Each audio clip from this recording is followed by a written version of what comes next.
ప్రియులారు, మరి ఈ సమయంలో ఫెయిత్ హోమ్ మినిస్ట్రీస్ నందు ఉన్నటువంటి స్వార్థ గాయకులు బ్రదర్ సైమన్ గారు ఈ సమయంలో ఒక ప్రత్యేకమైనటువంటి పాటను పాడి దేవుని మహింపరుస్తారు.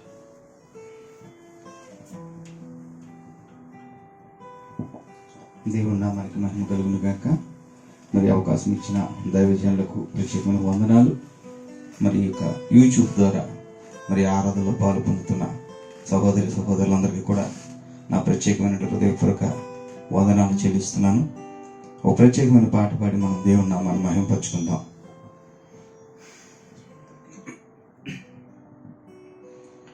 నీ వాక్యమే నన్ను బ్రతికించెను,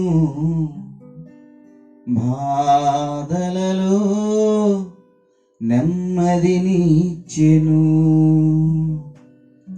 నీ వాక్యమే నన్ను బ్రతికించెను, బాధలలో నెమ్మదినిచ్చెను. నీ వాక్యమే నన్ను బ్రతికించెను, బాధలలో నెమ్మదినిచ్చెను.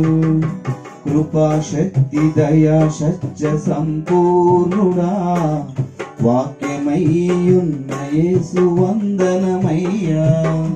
కృపాశక్తి దయా సత్య సంపూర్ణుడా, వాక్యమయ్యున్న యేసు వందనమయ్యా. నీ వాక్యమే నన్ను బ్రతికించెను, బాధలలో నెమ్మదినిచ్చెను.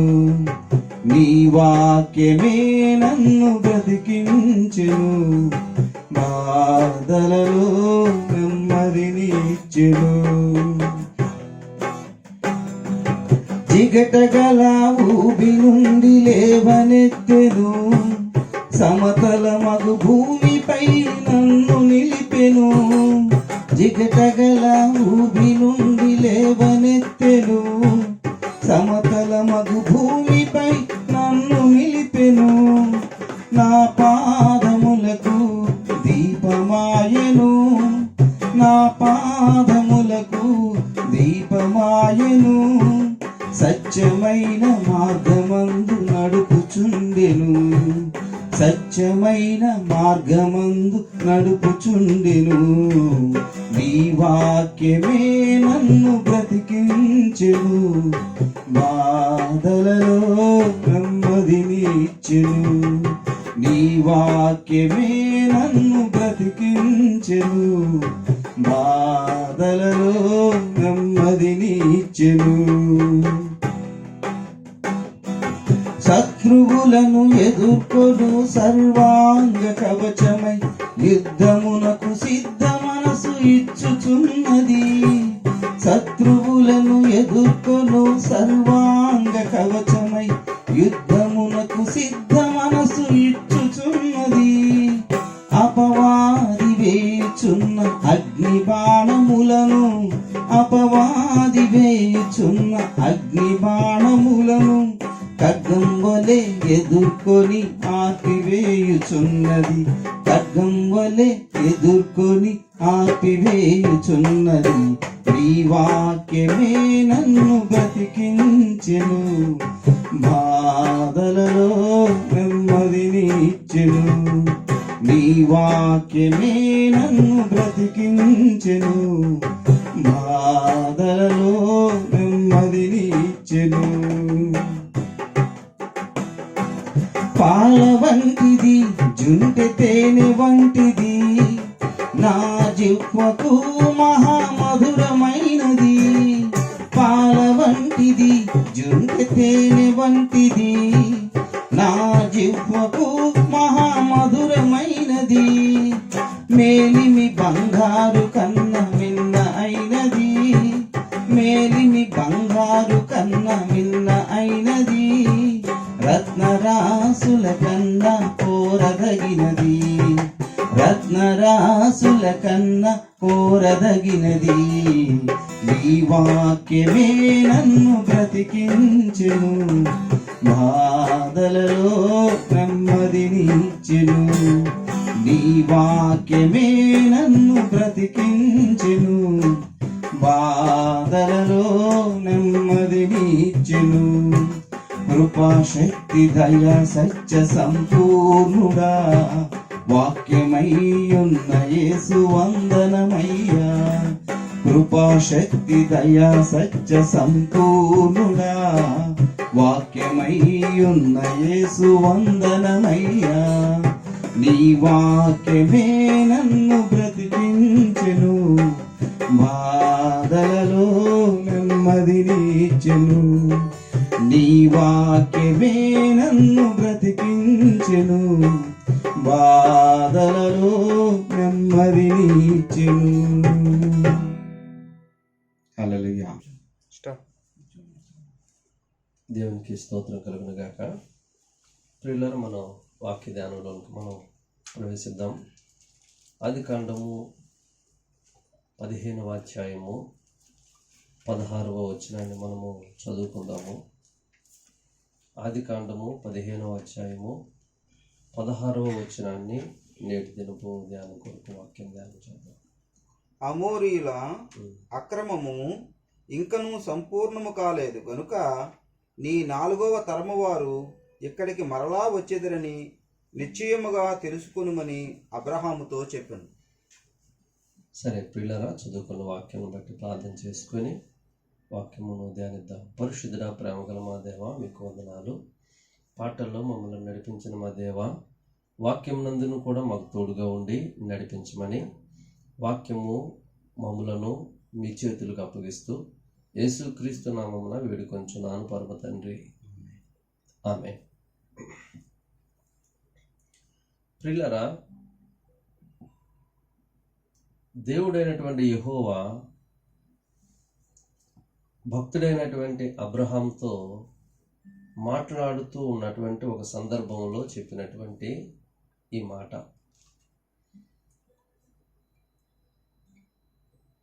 అమోరీయుల అక్రమము ఇంకనూ సంపూర్ణము కాలేదు గనుక నీ 4వ తరము వారు ఇక్కడికి మరలా వచ్చేదరని నిశ్చయముగా తెలుసుకొనమని అబ్రహాముతో చెప్పాను.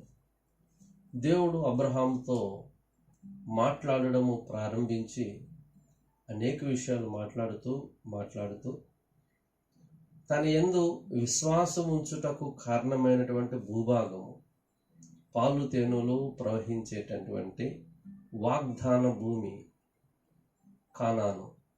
సో ఆ కానానులో ప్రవేశించబోయేటటువంటి ఇజ్రాయేలు జనాంగమును గూర్చి దేవుడు మాట్లాడుతూ ఆ మాటను ఈ మాటతో కలిపి విషయాన్ని చెప్తున్నాడు.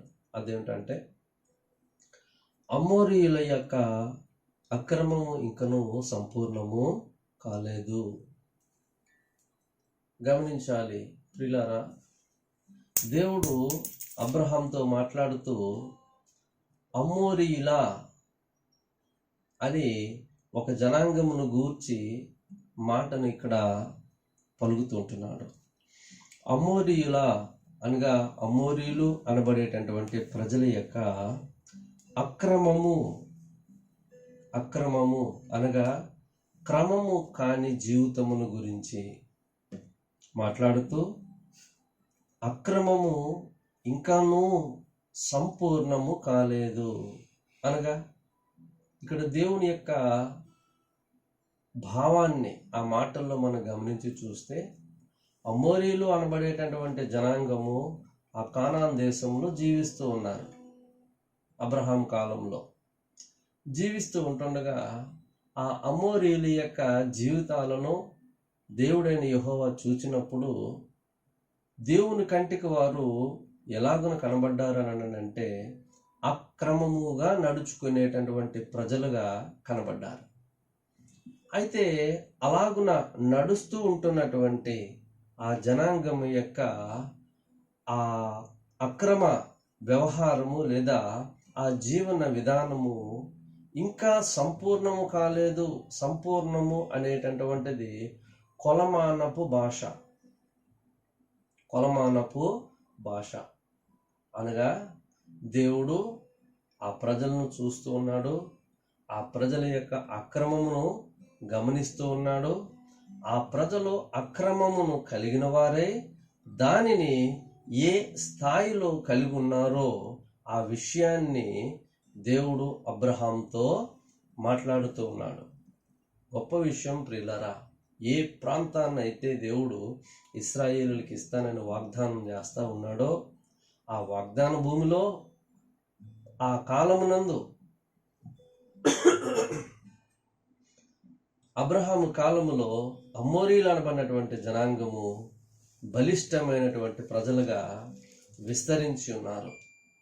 వారు విస్తరించారు, కానీ వారి జీవన విధానము దేవుని యొక్క పరిభాషలో అక్రమము అనేటటువంటి పదజాలముతో వర్ణించాడు. ఆ అక్రమ జీవితము ఇంకా సంపూర్ణము కాలేదు అని అంటే దేవుడు ఆ మనుషులను చూస్తూ ఆ మనుషుల జీవన విధానాన్ని గమనించి వారి యొక్క క్రియా వ్యవస్థ యావత్ అంతటినీ కూడా కొలమానమును చేస్తున్నట్లుగా ఆ వాక్యపు భాగంలో మనకు కనబడుతూ ఉన్నది. గమనించారా? మూల పురుషుడైన అబ్రహాముతో దేవుడు మాట్లాడుతూ వాగ్దాన భూమిలో ఉంటున్నటువంటి ప్రస్తుత జనాము అమోరీలు, వారి జీవన విధానంలో అక్రమం, ఆ అక్రమాన్ని గూర్చి దేవుడు కొలమానం భాషలో మాట్లాడుతూ ఇంకా సంపూర్ణము కాలేదు అని దేవుడు ఈ విషయాన్ని అబ్రహాంతో మాట్లాడుతూ ఉంటున్నాడు. దీనిని బట్టి మనము గమనించవలసినటువంటి విషయం ఒకటి, ఈ అమోరీలు అనబడేటటువంటి వారు ఎవరు? ఫస్ట్ ఆఫ్ ఆల్ మనం ఆలోచన చేసి చూస్తే వీరు అన్యులు అయినటువంటి ప్రజలు. అన్యులు అనగా దేవునికి దూరముగా ఉంటున్నటువంటి, దేవుణ్ణి ఎరుగని ప్రజలు. నిజముగా ఒకసారి ఆలోచన చేసి చూస్తే ప్రస్తుత కాలంలో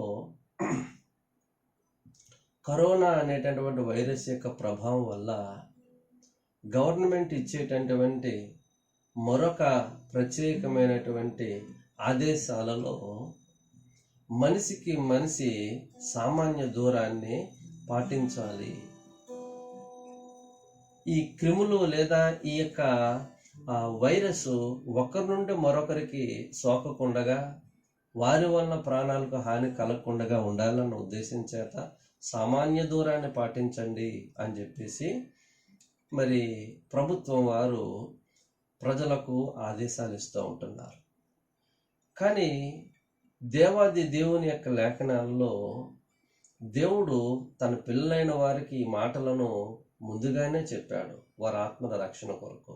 ఈ మాట అని ఆలోచిస్తే, యెహోవాను ప్రేమించు వారులారా పాపమునకు దూరముగా పారిపోండి అని దేవుడు సెలవిస్తూ ఉంటుంటే, దానికి భిన్నముగా మనుషుడు దేవునికి దైవ సహవాసానికి దూరంగా పారిపోవడం అనేటటువంటిది మనం ప్రస్తుత దినాల్లో చూస్తూ ఉంటున్నాము. అనేక మంది దేవుణ్ణి విడిచి, దైవ సహవాసాన్ని విడిచి దూరంగా పారిపోవడం అనేటటువంటిది జరుగుతుంది. నిజమే, దేవునికి దూరం అయిపోయినటువంటి మనుషులు దేనికి దగ్గర అవుతా వస్తుంటున్నారో దాదాపుగా మనం ఆలోచించుకోవాలి. ఇక్కడ ఆ తీరులోనే కనబడినటువంటి అమోరీలు అనబడినటువంటి అన్య జనాంగము, వీరు దేవునికి దూరంగా ఉన్నటువంటి వారు. జీవన విధానానికి, ప్రాంత నివాసాన్ని బట్టి చూస్తే వారు అటవీ ప్రాంతాల్లో జీవించేటటువంటి వారు. అనగా పట్టణ జీవన శైలి ఒకలా ఉంటుంది, గ్రామపు జీవన శైలి ఒకలా ఉంటుంది. అదే విధముగా మరి కొండ ప్రాంతాల్లో, అడవి ప్రాంతాల్లో జీవించేటటువంటి జీవన శైలి ఒకలా ఉంటుంది. ఈ క్రమంలో అమోరీయులు దేవునికి దూరంగాను, దైవ సహవాసానికి దూరంగాను జీవించేటటువంటి వారిగా వారు అటవీ ప్రాంతాల్లో ఆటవిక జీవన విధానాన్ని కలిగి ఉన్నారు. అయితే ప్రియులారా, వారు సమాజానికి దూరంగా ఉన్న మాదిరిగా దేవునికి కూడా దూరంగా జీవిస్తూ, అనగా దేవుడు ఎవరో, దేవుని యొక్క నీతి ఏంటో, దేవుని మార్గం ఏంటో, దేవుని క్రమం ఏంటో, దేవ విధానం ఏంటో తెలియక దూరంగా జీవించేటటువంటి ప్రజలు. అయితే అలా దేవునికి దూరంగా జీవించి క్రమము కాని జీవితానికి అలవాటు పడ్డారు. క్రమము కాని జీవితాలకు అలవాటు పడ్డారు. అక్రమమైనటువంటి జీవితాన్ని వారు జీవించడము ప్రారంభించారు. దయచేసి ఈ జీవితాన్ని గూర్చి ఒక విషయం మరి ఆలోచన చేయవలసిన వారమై ఉన్నాం మనము. ప్రియులరా, ఇక్కడ ఆది కాండము 6వ అధ్యాయపు విభాగంలోనికి మనము వెళ్ళి చూసినట్లయితే చూడండి, 6వ అధ్యాయము మొదటి నుంచి చదవండి. నరులు భూమి మీద విస్తరింపనారంభించిన తరువాత కుమార్తెలు వారికి పుట్టినప్పుడు దేవుని కుమారులు నరుల కుమార్తెలు చక్కని వారిని చూచి వారందరిలో తమకు మనసు వచ్చిన స్త్రీలను వివాహం చేసుకునేది. అప్పుడు యెహోవా, నా ఆత్మ నరులతో ఎల్లప్పుడూ వాదించదు, వారు తమ అక్రమ విషయంలో నరమాత్రులై ఉన్నారు. చూసారా ప్రియులారా, వారు తమ అక్రమ విషయములో నరమాత్రులై ఉన్నారు. వారు తమ అక్రమ విషయములో నరమాత్రులై ఉన్నారు అంటే అక్కడ వివాహములు చేసుకునేది అనేటటువంటి మాటను మనం ప్రస్తాపన చేస్తే, నిజముగా క్రమమైన వివాహపు బంధములు ఉన్నవి, క్రమము కాని వైవాహిక బంధములు కూడా ఉన్నవి. అయితే ప్రస్తుత తరములలో మనము చూస్తున్నటువంటి ఎన్నో క్రమము కాని బంధములు ఎన్నో ఏర్పడుతూ దాదాపుగా అన్ని స్థలాలలోనూ అపవిత్రతకు నిలయాలుగా మారిపోతున్నాయి. పట్టణాలైతేనేమి, పల్లెలైతేనేమి, మరి కొండ ప్రాంతాలు, అడవి ప్రాంతాలు అయితేనేమి, ఏ భేదము లేకుండా అన్ని ప్రాంతాలలో నరజాతి క్రమము కాని జీవితాన్ని కలిగి జీవించడం అనేటటువంటిది మనం ఇక్కడ చూస్తూ ఉంటున్నాము. ఇక పోయినట్లయితే 4వ వచనం దగ్గర నుండి మనం చూసినట్లయితే, ఆ దినములలో నెఫీలీలను వారు భూమి మీద ఉండిరి, తరువాతను ఉండిరి. దేవుని కుమారులు నరుల కుమార్తెలతో పోయినప్పుడు వారికి పిల్లలను కన్నిరి. పూర్వకాలమందు పేరు పొందిన సూర్యులు వీరే. నరుల చెడుతనము భూమి మీద గొప్పదనియు వారి హృదయం యొక్క తలంపులలోని ఊహ అంతయు ఎల్లప్పుడూ కేవలం చెడ్డదనియు యెహోవా చూచి. దేవునికి స్తోత్రములు కలుగును గాక. ప్రియులారా, ఆ చివరి అక్షరాలను మనం గాని గమనిస్తే యెహోవా చూచి అనే మాట. భూమి మీద నరులనందరినీ చూచాడు. భూమి మీద దేవుని కుమారులు అని పిలువబడినటువంటి దేవదూతలు, నరుల కుమార్తెలు అని పిలువబడినటువంటి మానవ జాతి మధ్య ఏర్పడినటువంటి ఆ యొక్క క్రమము కాని బంధములు అక్కడ ఏర్పరచబడ్డాయి. ఆ తర్వాత వారు నెఫీలులు అనబడినటువంటి వారికి జన్మనివ్వడం కూడా జరిగింది. ఆ తరంలో పేరు పొందినటువంటి సూర్యులు వీరే అని కూడా చెప్పబడింది. ప్రియులారా, ఈ విధముగా ఒక భాగం మనకు కనబడితే ఈ ఆది కాండపు 15వ అధ్యాయంలో 16వ వచనాన్ని కూడా మనం గమనించి చూసినట్లయితే అక్కడ అమోరీల అక్రమము ఇంకనూ సంపూర్ణము కాలేదు. చూసారా, అమోరీలు అనబడినటువంటి జనము ఇందాక ఆది కాండంలో ఉన్నటువంటి ఆ సంఘటనను చూస్తే జల ప్రళయానికి మరి జల ప్రళయంకు ముందున్నటువంటి కాలము, జల ప్రళయము తర్వాత కూడా నెఫీలు అనబడినటువంటి వాళ్ళు ఉన్నారు. భూమి మీద పేరు పొందినటువంటి సూర్యులు వీరే అని చెప్పబడింది. మన విశ్వాసులకు మూల పురుషుడైనటువంటి అబ్రహాముతో దేవుడు మాట్లాడు కాలము నాడు వారు కనాను దేశంలో కాపురం ఉంటున్నారు. అప్పుడు ఆ అమోరీలను గూర్చి దేవుడు మాట్లాడుతూ ఈ విధంగా సెలవిచ్చాడు. అమోరీల అక్రమము అంటే అమోరీలు కూడా వెనుకటి తరములో నెఫీల వలె లేదా దేవుని కుమారుల వలె క్రమము కాని జీవితాన్ని అక్కడ కలిగి ఉన్నారు. సో ఆ జీవితాన్ని చూసినటువంటి దేవదేవుడు జలప్రలయము ద్వారా మరి ప్రపంచాన్ని మరి ముంచివేయడం అనేటటువంటి ఒక విపత్తును కలుగు చేశాడు. అది అనంతరము ప్రస్తుత కాలంలో అనగా అబ్రహాం కాలంలో ఆ అమోరీలు అనబడేటటువంటి జనాంగాన్ని గూర్చి మాట్లాడుతూ ఇదిగో వారి యొక్క అక్రమము, ఆ అక్రమ జీవితాన్ని చూస్తూ ఉన్నాడు. ఆ అక్రమ జీవితాన్ని ఇంకనూ సంపూర్ణము చేయలేదు. నిజమే, ఆ అమోరీలు అనబడినటువంటి వారి యొక్క జీవితాలు గూర్చి మరొక 2 విషయాల్ని జ్ఞాపకం చేస్తాను. ఆమోసు గ్రంథము 2వ అధ్యాయము 9వ వచనం చూడండి ప్రియులారా.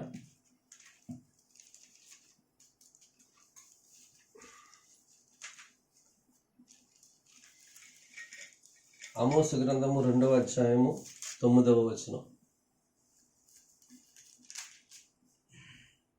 దేవదారు వృక్షమంతా ఎత్తైన వారును, దేవదారు వృక్షమంతా ఎత్తైన వారు, సింధూర వృక్షమంతా బలము గల వారగు అమోరీయులను వారి ముందర నిలవకుండా ఇశ్రాయేలీయుల ముందర నిలవకుండగా నేను నాశనం చేసి తిని కదా. చాలండి, నేను నాశనం చేసి తిని అనగా వారు రూపానికి వారి యొక్క హైట్ ఫీటు ఒకసారి మనం ఆలోచన చేసి చూస్తే దేవదారు వృక్షమంతా ఎత్తైనటువంటి వారు, సింధూరు వృక్షమంతా బలము కలిగినటువంటి వారు. నిజానికి ఇంత భీకరమైనటువంటి స్వరూప్యము కలిగినటువంటి జనాంగము ఆ మోరీలు. ప్రియులారా, ఆ రూపాన్ని ఒకసారి మనం పరిశీలిస్తే ఇంత భీకరమైనటువంటి స్వరూపాన్ని గలవారు. ఆ కారణం చేతనే దేవుడు నోవాహు కాలములో జలప్రలయాన్ని రప్పించడానికి ఈ స్వరూపంలో ఉంచబడినటువంటి మానవులే కారణము. సరే, ఆ సంగతి అలా ఉంచితే మూలవాక్యంలోనికి మనం వచ్చి చూసినట్లయితే దేవుడు ఆ ప్రజల్ని వారి అక్రమ జీవితాన్ని చూస్తూ ఊరుకోలేదు. అది సంపూర్ణము అనగా దైవ ఉగ్రత లేదా దేవుని యొక్క తీర్పు ఆ ప్రజల మీదకు మరి ఆ ప్రజలకు ప్రకటించడానికి లేదా ఆ ప్రజలకు ఆ శిక్షా విధిని అమలు చేయడానికి వారి యొక్క లెక్క సంపూర్ణమైందా లేదా అనేటటువంటి విషయాన్ని ప్రస్తాపన చేస్తున్నాడు అనే ఒక విషయాన్ని మనం ధ్యానం కొరకు కానీ తీసుకున్నట్లయితే ప్రియులారా, నిజంగా మన జీవితాలు కూడా దేవుడు చూస్తున్నాడు. కీర్తన గ్రంథము 11వ అధ్యాయంలో 4వ వచనం ముందు ఇలాగను చెప్పబడతా ఉంటది. యెహోవా ఆకాశమందున్నాడు, నరులను ఆయన కన్నులారా చూస్తూ ఉన్నాడు. అంటే నోవాహు కాలంలో భూ ప్రపంచాన్ని చూశాడు. అదే మాదిరిగా అబ్రహాము కాలంలో అమోరీల యొక్క జీవన క్రమాన్ని చూశాడు.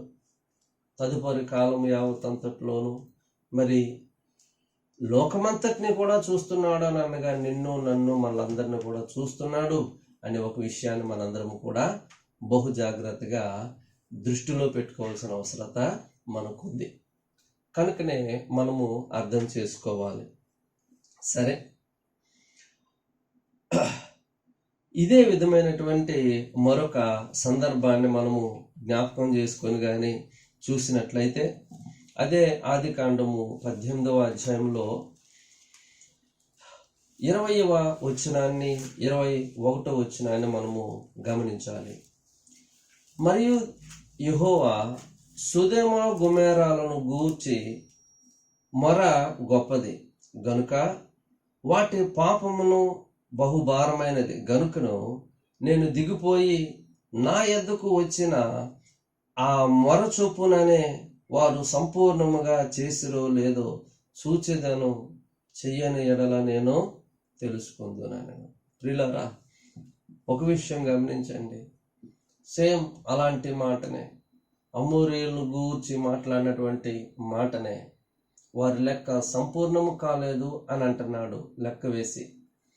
సుధేమ విషయంలోనికి వచ్చి చూసేటప్పుడు మాత్రము ఆ మాట కొంచెం ముందుకు వచ్చి సుధేమీయులు ఎలా ఉన్నారు అని చెప్పేసి ఆలోచిస్తే వారిని గూర్చినటువంటి మొర చాలా గొప్పది. వారి పాపము భారమైనది. అనగా ఎంత భారమైనది అని ఆలోచన చేసి చూస్తే దాదాపుగా దాన్ని చూస్తూ చూస్తూ చూస్తూ ఊర్మి సహనమునకు మారిపోయినటువంటి దేవుడే ఇక సహించుకోలేనంతటిదిగా అక్కడ ఉన్నటువంటి ప్రజల యొక్క ప్రవర్తన కనబడింది అని చెప్పేసానంటే నిజంగా ఎంత భయంకరమైనటువంటి పరిస్థితి. ప్రియులారా, సుధేమ పట్టణాల యొక్క మొర నా ఎద్దుకు వచ్చి ఉన్నది.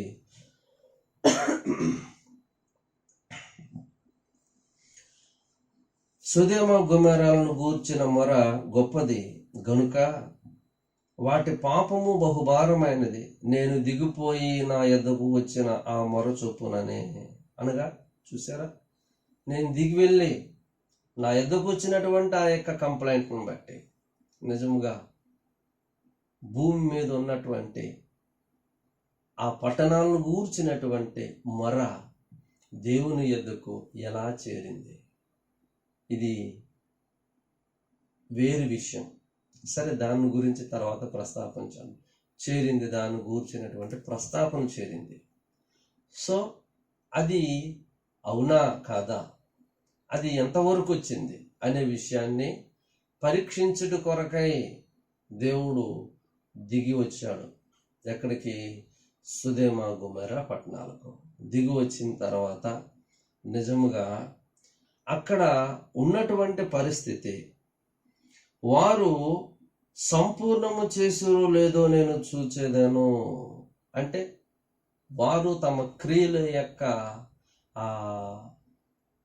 పనిని, అంటే వాళ్ళు చేసేటటువంటి అక్రమ క్రియలన్నిటిని బట్టి కూడా దేవుడు దండించేంతగా వారు చేశారా అనేది ఒకసారి చూస్తున్నాడు అట. చూసిన తర్వాత నిజముగా అక్కడ వారు కంప్లైంట్ చేసినట్లుగా ఆ ప్రాంతానికి వెళ్ళినటువంటి ఆ ఇద్దరు దేవదూతల యొక్క సంఘటనలో మనందరం కూడా చూడగలము ప్రియులారా. అయితే సుధేమ గుమెర పట్టణాలు గూర్చినటువంటి ఆ మొర దేవుని యొద్దకు వెళ్ళింది. అయితే సుధేమ గుమెర పట్టణాలలో కాపురం ఉన్నటువంటి అబ్రహాము తమ్ముని యొక్క సంతానమైనటువంటి లోతును గూర్చిన మొర దేవుని యొద్ద వినిపించడానికి అబ్రహాం దేవుని సన్నిధికి వెళ్ళాడు.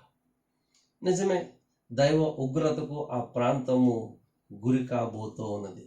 కానీ అదే ప్రాంతంలో తన యొక్క తమ్ముడు కుమారుడు, తన రక్త బంధువు సంబంధి అయినటువంటి వాడు అక్కడ ఉన్నాడు అనేటటువంటి విషయమై దేవుని యొద్ద మనం చేయడానికి తాను కూడా పూనుకున్నాడు, మనం చేసుకున్నాడు. ప్రభునందు ప్రియులారా, ఈ రోజున మన జీవితంలో ప్రార్థించుట, విజ్ఞాపన చేయుట, మనం పొందినటువంటి రక్షణ, మన తోటివారు లేదా మన రక్త సంబంధులందరూ కూడా, బంధుమిత్రాదులందరూ కూడా వారు కూడా అటువంటి రక్షణ పొందాలి.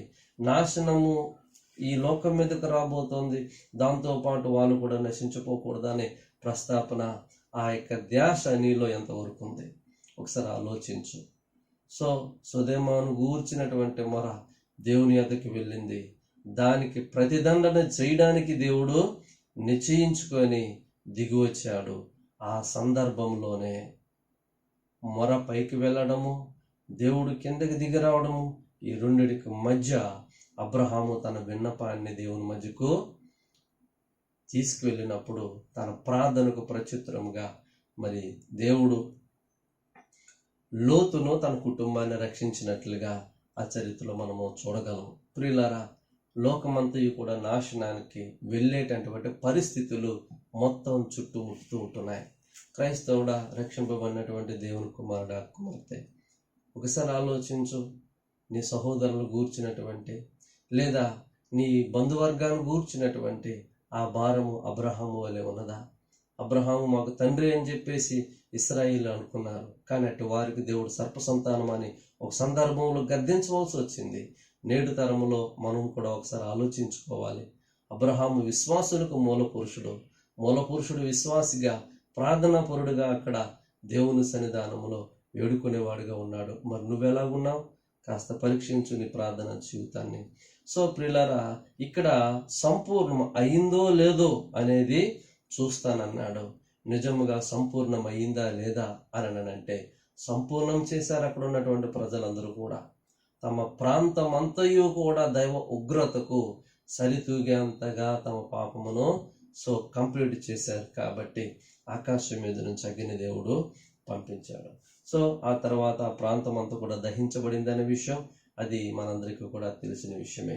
మూడవదిగా మనము అలాంటి మరొక సందర్భాన్ని మనం చూసినట్లయితే ప్రియులారా, దానియేలు గ్రంథము 5వ అధ్యాయము ఒకసారి మనం చూద్దాము. దానియేలు గ్రంథము 5వ అధ్యాయము మరి 24, 25 వచనాలు మనం చూద్దాం. దానియేలు గ్రంథము 4వ అధ్యాయము, క్షమించండి 5వ అధ్యాయము, 5వ అధ్యాయము 24, 25 వచనాలు. కావున ఆయన ఎదుట నుండి ఈ అరచెయ్యి వచ్చి ఈ రాతను రాసిన శాసనం మీదనగా మెనే మెనే టేకెల్ ఉపార్సిస్. ఈ వాక్యభావం ఏమనగా, మినే అనగా దేవుడు నీ ప్రభుత్వ విషయములో లెక్క చూచి దాన్ని ముగించెను. టేకెల్ అనగా ఆయన నిన్ను త్రాసులో తోచగా నీవు తక్కువగా కనబడితివి. పెరేష్ అనగా నీ రాజ్యము నీ యొద్ద నుండి విభాగింపబడి మాదీయులకును పారసీకులకును ఇవ్వబడు. దేవునికి స్తోత్రం కలుగును గాక. చూడండి ప్రియులారా, ఈ 24, 25 వచనాల్లో చూసినట్లయితే బెల్షాజర్ అనేటటువంటి రాజు తాను రాజు అయిన తన యొక్క రాజ్యమునకు, బబులోను రాజ్యమునకు రాజు అయిన తర్వాత తాను జీవించినటువంటి జీవన విధానంలో ఒక్కొక్క దినాన తాను తన అధికారులతోనూ తన యొక్క రాణులు ఉపపత్నులు అందరితోనూ కూడా మరి విందు చేస్తూ ఆ విందులో పానమును మరి సేవించడానికి యెరూషలేములో నుండి తన యొక్క తండ్రి తీసుకొచ్చినటువంటి వస్తువులన్నిటినీ కూడా సమకూర్చమన్నాడు. సరే, వాళ్ళందరూ కూడా పని వాళ్ళ సమకూర్చినప్పుడు వాటన్నిటిలో కూడా మరి మద్యపానము అనగా ద్రాక్ష రసాన్ని అందులో వేసి చక్కగా అందరూ కూడా విందును ఆరగించి వాటన్నిటిని కూడా అపవిత్రపరిచారు. ఇది జరిగిన తర్వాత ఒక హస్తము, మానవ హస్తము ఒకటే అలాగున అక్కడ ఉన్నటువంటి గోడ పూత మీద మెనెమెలే టేకిల్ హుఫార్సిన్ అని చెప్పేసినటువంటి చేవ్రాతతో అక్కడ వచ్చిన రైటింగ్ రాసేసి అదృశ్యమైపోయింది. నిజానికి ఆ దృశ్యాన్ని చూసినటువంటి ఈ యొక్క బెల్షాజర్ రాజు సతికిల పడిపోయాడు, భయపడిపోయాడు. సరే, అదేంటి అని చెప్పేసి చుట్టుపక్కల ఉంటున్నటువంటి గారడి విద్య గలవారు, మాంత్రికులు, తాంత్రికులు వీళ్ళందరినీ కూడా పిలిచాడు. పిలిచిన తర్వాత వాళ్ళందరూ కూడా ఆ విషయాన్ని చూచి పిల్లరా అదందరూ కూడా చూసి ఆ యొక్క చేవ్రాతకు ఏమాత్రము కూడా జవాబు చెప్పలేకపోయారు. అప్పుడు తన భార్య వచ్చి, అయ్యా, మీ నాన్నగారి యొక్క అధ్యక్షతలో ఆ ప్రాంత మన యొక్క సంస్థలో ఒక ఆయన ఉన్నాడు, ఆయన దానియేలు, అతనికి పిలిపించండి, అతని యందు మరి దేవతల ఆత్మలు ఉన్నాయని చెప్పేసి అన్నప్పుడు ఆయనను పిలిపించగా ఆయన వచ్చి చూశాడు అనమాట. చూసి, అయ్యా, ఇదిగో నిన్ను గూర్చి నేను విన్నాను, నువ్వు ఫలానా బానిస కుటుంబం నుంచి వచ్చినటువంటి యూదుడు కదా. సరే, ఆ చేవ్రాతకు చక్కటి జవాబును మాకు తెలియపరిచినట్లయితే మరి నేను నీకు మంచి బహుమానాలు ఇస్తానని చెప్పేసి చెప్పినప్పుడు, రాజా, మీ బహుమానములను మీ దగ్గరనే ఉంచుకోనండి. దాని జవాబు ఏమిటనగా మెనే మెనే టేకిల్ ఉఫార్సిన్ అని అక్కడ రాయబడింది. అది అనగా మెనే అనగా దేవుడు మీ ప్రభుత్వ విషయంలో లెక్క చూచి దానిని ముగించెను. టెకెల్ అనగా ఆయన నిన్ను త్రాసులో తోచగా నువ్వు తక్కువగా కనబడను. ఫెరైన్ అనగా నీ రాజ్యము నీ యొద్ద నుండి విభాగింపబడి మాదీయులకును పార్సీకులకును ఇవ్వబడును అని చెప్పేసి, అయ్యా నీ రాజ్య పరిపాలనను గూర్చి లెక్క వెయ్యగా నువ్వు తేలిపోతివి గనుక దానిని దేవుడు నీ ప్రభుత్వ విషయములో లెక్క చూచి ముగించాను అనగా దేవుడు అమోరీలను చూచాడు, సొదొమీలను చూశాడు. అమోరీలు తమ అక్రమ విషయంలో ఎలా ఉన్నారు అని ఆలోచిస్తే కాస్తంతగా అసంపూర్ణంగా కనబడ్డారు. ఓకే, అలాగని వాళ్ళు క్రమంగా నడుచుకుంటున్నవారా అని అంటే కాదు. వాళ్ళు అక్రమమైన జీవితాన్ని కలిగి కొనసాగుతున్నారు. ఇది ఒక హెచ్చరిక. తర్వాత అలాంటి భావమే కనబడేటటువంటి మరొక సందర్భం చూస్తే సొదొమ గొమొర్రా ప్రజలు, ఆ ప్రజలు గూర్చినటువంటి మొర దేవుని ఎదుగు చేరింది. దేవుడు దానిని చూచేటప్పుడు నిజముగా దైవ ఉగ్రతకు తగినంతగా వారు ప్రవర్తిస్తూ ఉన్నారు. సరే, వారి ప్రవర్తనకు తగినటువంటి శాస్తిని దేవుడు వారికి కలిగించినట్లుగా మనకు తెలుసు. మూడవదిగా మనం చూస్తే చక్కగా బెల్షాజర్ రాజు, ఈ రాజు యొక్క తండ్రి నెబుకద్నెజరు, ఆయన కష్టపడి చుట్టుపక్కల ఉన్నటువంటి దేశాలన్నిటి మీదకి కూడా యుద్ధానికి వెళ్ళి చక్కగా ప్రాణాలు తెగించి యుద్ధాలు చేసి అక్కడ ఉన్నటువంటి సిరి సంపదలన్నిటిని కూడా తీసుకొచ్చి మరి అమర్చి ఉంచాడు. అమర్చి ఉంచినటువంటి ఆ యొక్క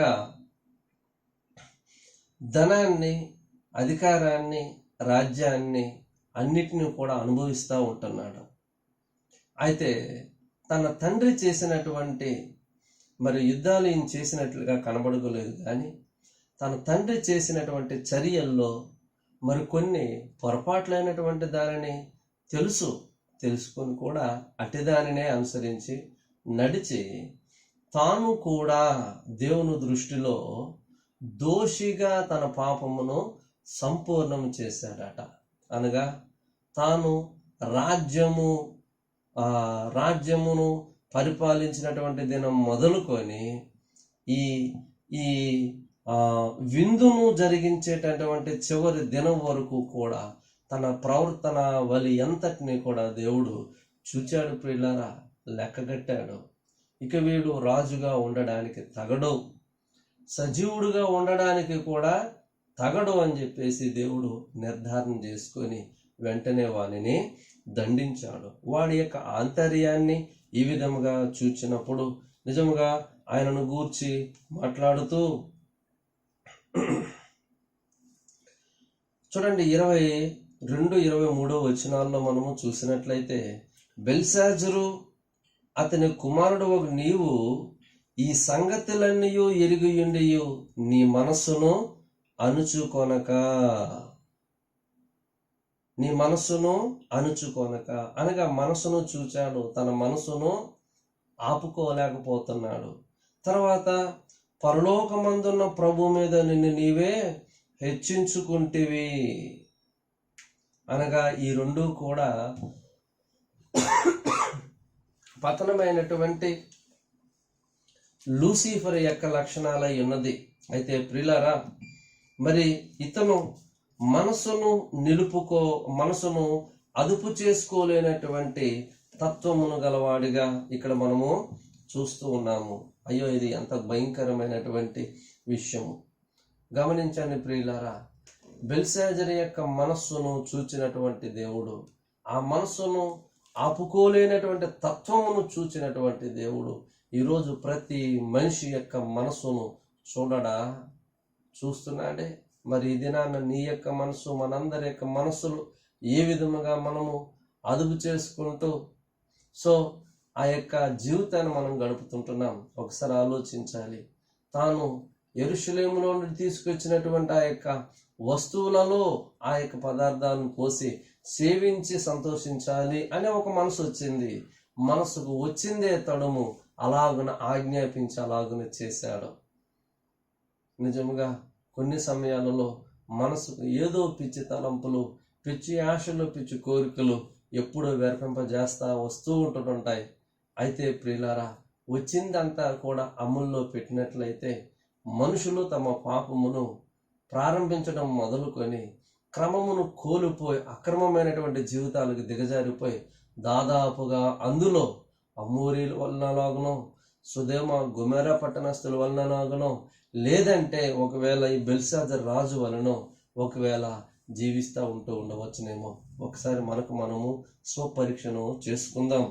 బెల్షాజరు మనసును చూశాడు, బెల్షాజరు యొక్క హృదయాన్ని చూశాడు, బెల్షాజరు యొక్క మరి రాజ్యపు పరిపాలనా విధానాన్ని కూడా దేవుడు చూచాడు. దేవుడు కన్నులారా చూస్తున్నాడు. మనసును పెట్టినవాడు ఈయన మనసును చూచాడు, హృదయాన్ని పెట్టినవాడు ఆయన యొక్క హృదయాన్ని కూడా చూచాడు.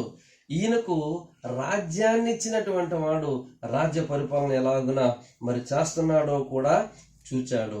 అన్నిటిని కూడా చూసిన తర్వాత మరి దేవుడు ఇవన్నీ ఇచ్చిన తర్వాత దేవుడు ఏమంటున్నాడు అంటే, చూడండి 23వ వచనం యొక్క చివరి భాగంలో ఈ మాట ఉన్నది. నీ ప్రాణమును నీ సకల మార్గములను ఏ దేవుని వశమున ఉన్నవో ఆయనను నీవు గనుపరచలేదు. అది అసలు విషయం. ఇది ఒకసారి ఆలోచన చేసి చూస్తే ప్రాణం ఇచ్చినవాడు ఆయన, పదవిని ఇచ్చినవాడు ఆయన, మరి పరిపాలన చేయు కొరకై దేశాన్ని అధికారం ఇచ్చినటువంటి వాడు ఆయన, సమస్త సిరి సంపదలన్నీ కూడా మరి అనుగ్రహించిన వాడు ఆయన. ఇవన్నీ ఇచ్చినటువంటి దేవుణ్ణి ఆయన ఏ విధంగా కూడా స్తుతించలేదు, అనగా ఏ విధముగా కృతజ్ఞత చెల్లించలేదు, ఏ విధముగా ఆయన యందు ఆనందించను లేదు, ఏ విధముగా ఆయనను సంతోషపెట్టలేదు. ఇంత భయంకరమైనటువంటి జీవన విధానాన్ని బెల్షాజర్ రాజు గడిపి తన చర్యలు యావతంతట్లోనూ కూడా దోషిగా తేలి తన యొక్క పాపపు చర్యలన్నిటినీ కూడా సంపూర్ణము చేసిన వాడిగా తేలాడు. కాబట్టే ఇక రాజుగా ఉండడం కానే కాదు కదా, భూమి మీదనే ఇంకా వాడు ఉండనివ్వకుండగా దేవుడు మరి ఆయననే మరణానికి అప్పగించాడు. ప్రియులారా, ఇది మనందరికీ కూడా ఒక గొప్ప హెచ్చరిక. అమోరీయులను గూర్చి చెప్పబడినటువంటి మాటలు జ్ఞాపకం చేసుకుందాం.